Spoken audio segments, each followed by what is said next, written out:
How thrilling is this in Cincinnati? Are fans kind of like coming back? Yeah, it was it was funny. The first game of the Cubs series, Hunter Greene goes out and was just lights out. Throws the shutout, flirted with a no hitter, 1-0 win. And afterwards, he said something that's like, yeah, it was great, but I wish there were more people here. And they kind of reacted. It was a good weekend for that. Decent weather, some other stuff going on downtown. Cubs in town, so a lot of Cubs fans. Um, Almost was good that it was Cubs fans because they were like, "Let's go Cubbies" thing, and the Reds fans showed up to kind of try to drown them out. And it was a really good atmosphere, and so I think there's been some, and then we'll see how it is this week with no Cubs and the Pirates in town. But heck, if I'm a baseball fan, Skeens versus Hunter Greene on Wednesday sounds like a pretty good game, regardless of standings. Obviously, we're talking about today. If the playoffs would start today, three NL Central teams would be in. Is that indicative to the fact that the NL Central has improved, or the rest of the National League, the Mets, have absolutely collapsed? Oh, I think it's an indictment on the rest of the leagues. When you're talking about, you look at payrolls and you look at those kind of things. Preseason, everybody likes to kind of like look down on the NL Central, but year in and year out, they've got it. It almost seems like every year there's four teams you could put them in a bag and pull them out, and that's two through or one through four. Maybe you can always pick a leader, and you always know there's going to be one team that's going to be at the bottom. Often the Pirates, often the Reds. So I think it's kind of indicative of the rest of baseball. I mean, really, how many good teams are there? The Dodgers, you're waiting on it, but they still have the third best record. They're still in a fight for their division in the last week, and didn't everybody decide they won the World Series and when they signed Roki Sasaki? And I realized that he's been dominant, and it's ruined baseball forever. But you also have then like the Phillies are good. I wouldn't want to face the Phillies, but you don't want to face the Dodgers. But everybody else is kind of there. I think the Brewers are the thing with the Brewers is they never hurt themselves, and we're seeing how far that can go. All right. So somebody that doesn't hurt themselves. Who's the Reds all-star that's going to, or star that's going to step up in these last six games to make sure they not only are at the finish line, but they get it across? Because Elly right now is having a toughest stretch of his career. But who is that star that's going to step up? Because you can't hope, well, you get a little impact here, you get a little impact there. These are games when you're facing a Pirates team that is down on the mat, you have to crush them. And to me, that's when the stars come out and they dominate this next series. I really like what I've seen from Noelvi Marte. He is a guy that has kind of had won't get consideration for comeback player of the year because of what he's coming back from, which was a suspension for steroids, and so those don't register. But even taking that away, when he did come back from his suspension last year, he was just awful. And he came into spring training looking to make amends and knowing that he probably wasn't going to make the team. And this was a year after he was expected, almost pretty much handed the everyday job before spring training. He went to the minors, and it's funny, like one of the big things for the Reds this year is they're guys who went down and took it the right way. And when they came back, they were ready. Will Benson, um, you know, uh, Marte, even Connor Phillips out of the bullpen. But Marte is a guy that was the key, really, to that the big Luis Castillo trade a couple years ago. And I once he's kind of gotten to right field, when they added Key Brian Hayes, he's really just. It seems like the world is off his shoulders, and he this is a guy who can really hit. And I think in the future he could be a pretty decent right fielder. He's got a great arm. He's good athletic. player. He just doesn't have a whole lot of time out there, so you see some of that inconsistency and inexperience at times. But I'm going to go Noelvi Marte. How about that for off the Sure. grid? I like it because when a young guy gets popped for roids, you're like, how long has he been doing this? Right? I mean, you don't know what to expect, and he has certainly bounced back.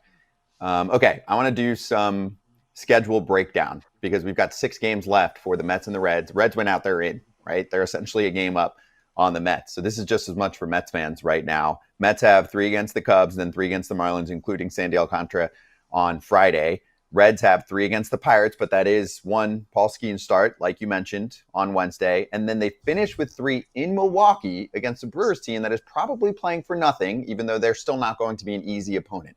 How do you size up the schedules remaining for the 2 teams fighting for that last wild card spot? Well, I wouldn't overlook the Diamondbacks either. They're a game out, game behind. So don't overlook them. And I believe they have somebody and then Colorado. Dodgers and Padres. Three Oh, against the Dodgers at home, then 3 in San Diego. Okay. Yeah, I was getting them confused with the Giants. That's not easy, especially with those two battling each other. But still, I'm not going to count out the Diamondbacks. We've done that before, and that seemed to be a bad idea. But I think for the Reds, it could be tough. They struggled a little bit against the Pirates, and they've struggled mightily over the last couple of years in Milwaukee. That Milwaukee team, something to play for now, but in 3 games, after 3 games, they may not. Home field advantage throughout. They're close to clinching that. Um, we'll see. The thing with the Reds is you have a pretty good shot just because of the pitching.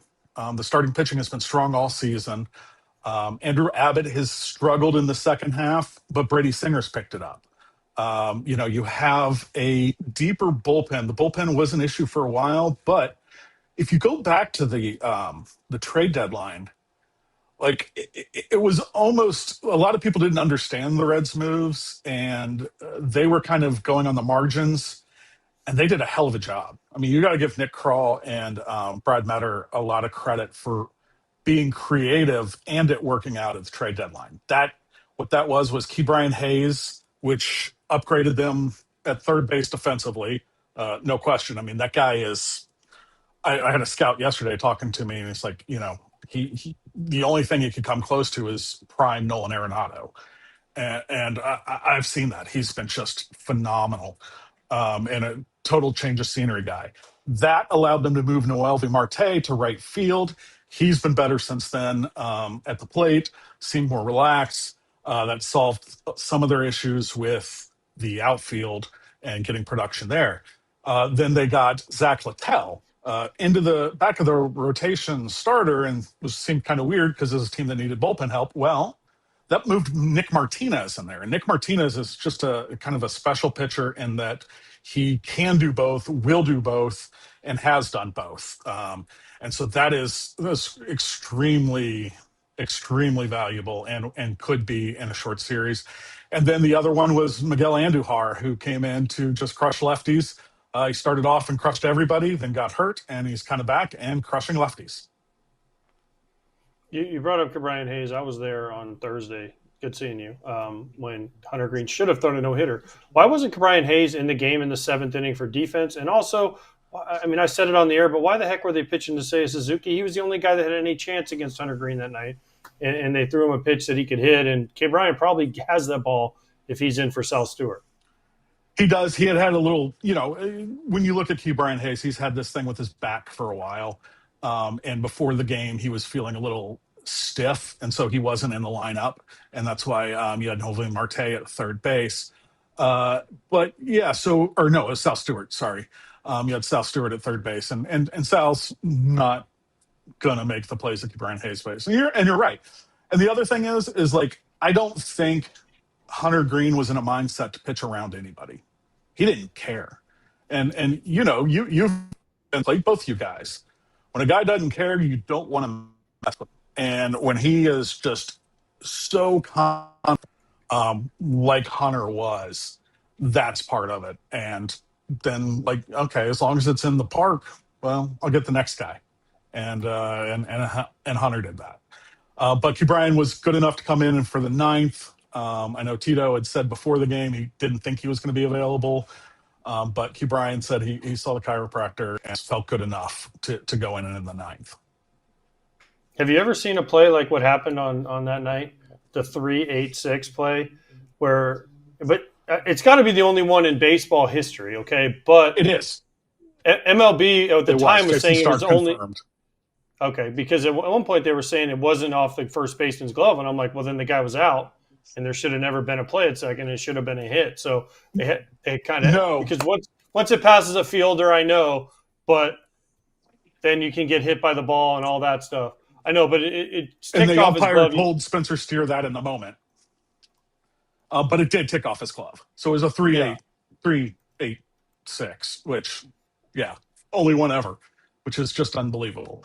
But yeah, that was one of those. And I think it was weird because I've talked to like everybody around that play. And it was just what was weird was that everybody stopped.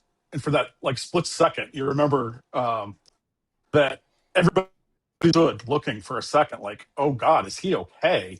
Because that ball was 105 off the bat of PCA. So you're worried mostly about a guy getting hit 105 in the helmet if he's, I mean, to put it bluntly, like if he's going to survive. I was there for Aroldis Chapman in spring training a couple years ago, or many years ago. And it's the same kind of thing where your first reaction is this guy okay? And have I seen something tragic? Luckily, he bounced back, and hopefully, the little bit that it hit off Spencer Steer's glove was enough to deaden it some or whatever. But all's well that ends well. Kratz, let's talk about Omaha Steaks, and it's not just steaks. It's chicken wings. It's smash burgers. Big deli style franks. There are a number of categories that you can hit all in one place. They've been doing it for a long time. They're the best in the biz. And if you got a good filet, life's good, man. But you got to finish every meal with some delectable desserts, too. They have those, too, to go along with these delicious steaks. Apple caramel tarts on the list, among many other menu items to check out. Be the hero that orders Omaha Steaks and is the most popular person in your household. So get fired up for fall grilling with Omaha Steaks. Visit omahasteaks.com for 50% off site-wide during their Red Hot Sale event. And for an extra $35 off, $35 off on top of that, use promo code FOUL at checkout. That's 50% off at omahasteaks.com and an extra $35 off with promo code FOUL at checkout. See site for details. Let's say this team does make it. For fans of other teams that have not really paid attention to the Reds all year, how dangerous do you think they could be in October? I actually really like a lot of their young pitching, and I'll apply what I said about the Blue Jays to the Reds. The Reds can have a different looking pitching arsenal because they have a really solid 1 through 5 rotation in my mind. They're not all going to be starters. That immediately enhances your bullpen. Do you agree? Yeah, I mean, Zach Littell's done some of that in his career. He's not unfamiliar with it. We already mentioned how Nick Martinez has gone there and done that. And also one of the big things with this bullpen is been the emergence of Connor Phillips over the last couple weeks. This is a guy, again, a trade with the Mariners, a different trade with the Mariners. But he is a guy that has kind of had just a terrible year last year.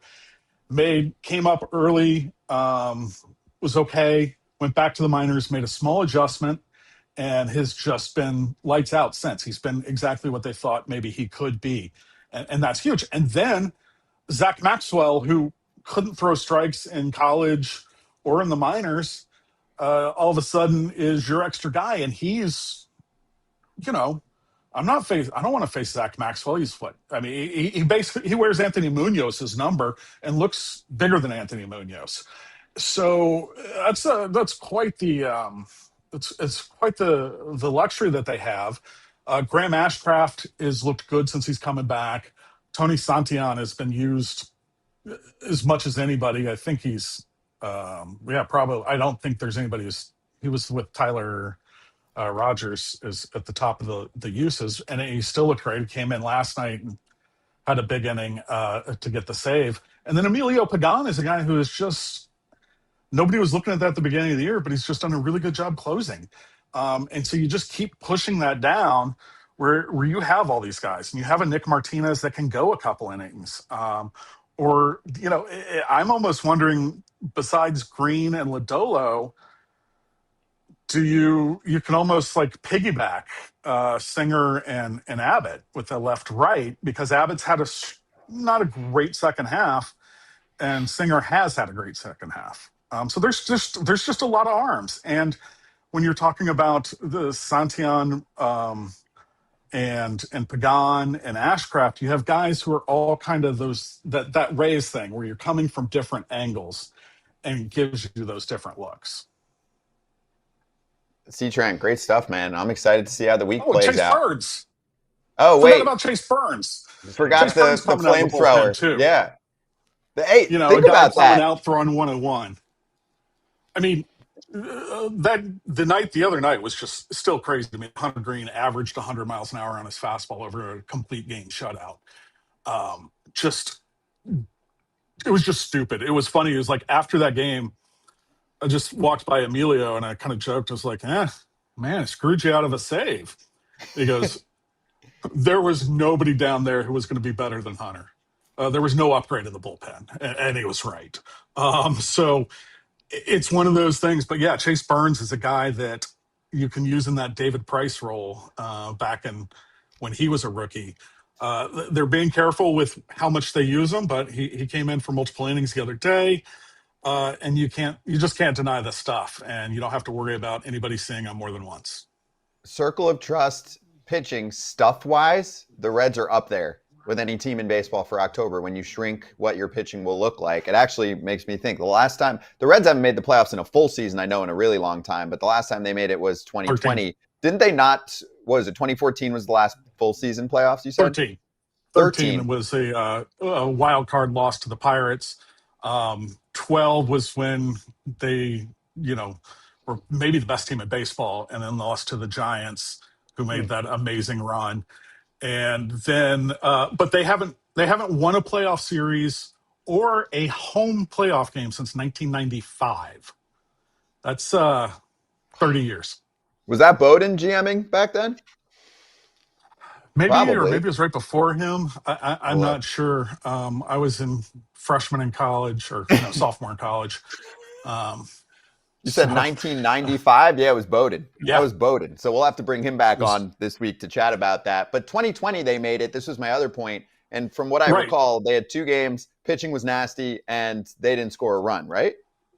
Correct. And that was Trevor Bauer, Luis Castillo, and more. And they were both just lights out, but the offense didn't get anything done.